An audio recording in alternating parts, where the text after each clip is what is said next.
Hey, it's Brie Gossett, and I'm super excited to get to share with you one of my favorite things, which is the experience guide that I do for each of my events.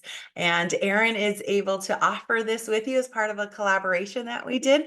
And I'm going to pop right in and hopefully answer some FAQs so that you are able to utilize it for any spring experience that you are doing. You can edit this and tailor it to fit career conference if you have a career conference near you, or if you are hosting your own spring experience. So this year in 2023, that's exactly what I did, is hosted a spring experience right here in my home. It was so much fun. And this is our guide. I've done these both ways. If you're doing a virtual event, I call it a home experience guide. And you can send it out and people have it digitally. They can print it on their own or use it on their device. Or if you're mailing like kits to go with the home experience guide, you can print them. This event was an in-person event, and we did have them printed so that at check-in they were able to have the workbook. But you may have people that actually prefer digital to use on their devices, and so that's an option you can choose during your registration process. Have them check a little button if they want to use a digital version or if they prefer to have a printed one during checkout. And you may charge a little extra for that to cover the cost of it. So let's get into it and share the screen. This is the guide I created. This is actually my version of it. I am sure Erin is going to doll it up, shiz it up, and do all kinds of beautiful things to it for you. So you'll be able to, there we go, a little bit of light. You'll be able to see her finished product when that is ready. And you are welcome to use my quotes, whatever is on here, or edit it and change it for yourself. So this first one is it's like your love letter from you. If you're doing this and you're going to have other directors, then you may want to include their name there too, or get their input on writing it. I do love to have an event agenda so that they know when it is. And I follow Linda Tupin's way of putting on events where she just has a little bit longer lunch break and breaks early before dinner so that she doesn't have to include meals. It's another great tip. For years and years and years, I did a bunch of food and catering and all of the things that come with it. And once I learned that from her, it lowers the price per consultant for them, which they love. And people have different dietary preferences and restrictions, and it just fixes so much. But you are going to want to give a little bit, at least an hour if you live near, or if you're holding your event near. Lots of options. If you're holding your event near kind of far away, you're going to want to probably leave an hour and a half. So this is just a standard agenda at a glance, some tips and reminders that may be specific, like for your location, or if it's virtual, things for virtual. I do like to have options every time I do an event, what's walkable and what is a close drive so that they know what to do for lunch. They can plan in advance, look at the menus, go online to the website, map it out. I just feel like more information is better when people are planning an event, especially if it's an area they've not been to. This is the self-assessment. This they take at the beginning of the event.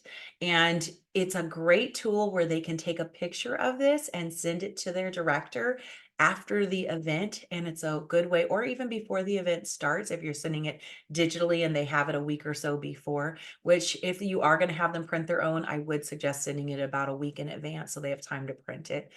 It's a great starting point for a coaching session after the event. And then I always like to do bios on guest speakers and then any teachers you have. And then if you have directors that are participating, they might not be teaching, but they're admins and you still want to do a bio and give them recognition, especially if they're going to have unit members there, just add some credibility. There's going to various, you want to update these for the new year, but there are tracking sheets that you may use that are good no matter what classes you're teaching. And then there are things that you're going to want to have very specific. So this is a title page, and I try to put the handouts in order of when the teachers are speaking. So the first class, if there's a hand that goes to it, the topic would be right here on this title page, and then the handouts that go with it would come right afterwards. And so then if you're doing a different class, again, Happy Habits is one we did based on James Cleary book, Atomic Habits. Then you have the handouts that go with it. I like to do a challenge also, something where it's like, okay, what are we going to do as soon as you get back from this event? What's your next 7 day, 1 week? I've done 5 day, 7 day, or 10 day challenges.